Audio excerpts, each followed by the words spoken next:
Welcome back to my YouTube channel. അപ്പോൾ ഇന്നത്തെ video എന്താണെന്ന് വെച്ചാൽ നമ്മളിന്ന് ബീഫ് കറി ഉണ്ടാക്കാൻ പോവാണ് കേട്ടോ. അപ്പോൾ ആദ്യമേ തന്നെ ഞാൻ പാൻ അടുപ്പിൽ വെച്ച് എണ്ണ ഒഴിച്ച് കടുകൊക്കെ പൊട്ടിച്ചു. പിന്നെ നമ്മൾ തേങ്ങാക്കൊത്ത് ഒന്ന് വറുത്ത് കോരി. നമ്മുടെ ബീഫ് കറിക്ക് തേങ്ങാക്കൊത്ത് ഇല്ലെങ്കിൽ എന്തായല്ലേ, എന്ത് ബീഫ് കറിയാണ്. ഓക്കെ, അപ്പോൾ നമ്മുടെ ബീഫ് ഞാൻ വേവിക്കാനായിട്ട് വെച്ചിട്ടൊക്കെ ഉണ്ട്. ഏകദേശം വിസിലൊക്കെ വന്ന് വേവിച്ചു. ഇനിയിപ്പോൾ അടുത്ത പരിപാടി എന്താണെന്ന് വെച്ചാൽ നമ്മൾ ആ തേങ്ങാക്കൊത്തിനകത്തോട്ട് തന്നെ നമ്മൾ കറിവേപ്പില ഇടുന്നുണ്ട് കേട്ടോ. പിന്നെ ഇഞ്ചി വെളുത്തുള്ളി പേസ്റ്റ് അതും കൂടി നമ്മൾ ചേർത്ത് കൊടുത്ത് നന്നായിട്ടൊന്ന് പച്ചമണമൊക്കെ മാറി നന്നായിട്ടൊന്ന് മൂപ്പിച്ചെടുക്കുന്നുണ്ടേ. ഏകദേശം അതൊന്ന് മൂത്ത് വരുമ്പോഴത്തേനും നമ്മൾ അതിനകത്തോട്ട് പച്ചമുളക് കീറിയത് അതും കൂടി ചേർത്ത് കൊടുക്കുന്നുണ്ട്. പിന്നെ നമ്മൾ സവോള അതും കൂടി നമ്മളിട്ട് നന്നായിട്ടൊന്ന് മിക്സ് ചെയ്ത് നമ്മൾ എടുക്കുന്നുണ്ടേ.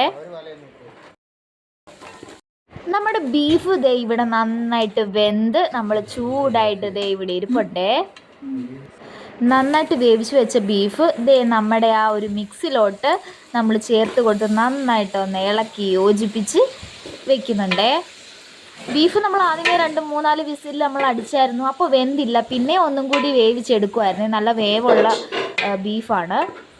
അപ്പോൾ ഇന്ന് ദുഃഖശനിയാണ് കേട്ടോ. നാളെ അപ്പോൾ ഈസ്റ്ററും ഒക്കെയാണ്. നിങ്ങളുടെ ഈസ്റ്റർ എവിടെ വരെയൊക്കെ ആയി? എന്താ നിങ്ങളുടെ സ്പെഷ്യലൊക്കെ എന്താണ് ഉണ്ടാക്കുന്നത്? അതൊക്കെ കമൻറ്റ് ചെയ്യാൻ മറക്കല്ലേ. പിന്നെ നമ്മുടെ ആ ബീഫിനകത്തോട്ട് നമ്മൾ മസാലപ്പൊടി ചേർത്ത് കൊടുക്കുന്നുണ്ട്. മസാലപ്പൊടി ചേർത്ത് കൊടുത്ത് നന്നായിട്ടൊന്ന് മിക്സ് ചെയ്ത് യോജിപ്പിക്കുക. പിന്നെ നമ്മൾ അതിൻ്റെ മണ്ടയിൽ കൂടി പച്ച വെളിച്ചെണ്ണയും കൂടെ നമ്മൾ ഒന്ന് ചേർത്ത് കൊടുക്കുന്നുണ്ട്. നമ്മുടെ ബീഫ് ഇവിടെ ഏകദേശം സെറ്റായി. നല്ല സ്പൈസി ആയിട്ടുള്ള സിമ്പിളായിട്ടുള്ള ബീഫ് റെസിപ്പിയാണ്. അപ്പോൾ ബീഫ് വെക്കാൻ അറിയാൻ വയ്യാത്തവർ ഒന്ന് ട്രൈ ചെയ്യുന്നു. അപ്പോൾ എല്ലാവർക്കും ബീഫ് വെക്കാനൊക്കെ അറിയാമായിരിക്കും അല്ലേ. അപ്പോൾ അറിയാൻ വയ്യാത്തവർക്ക് വേണ്ടിയിട്ടാണ് ഞാൻ പറയുന്നത്. അപ്പോൾ നമ്മുടെ കറുമുറ എന്നുള്ള ബീഫ് ഇവിടെ റെഡി ആയിട്ടുണ്ട്. അപ്പോൾ ഈസ്റ്റർ എങ്ങനെ പൊളിക്കല്ലേ.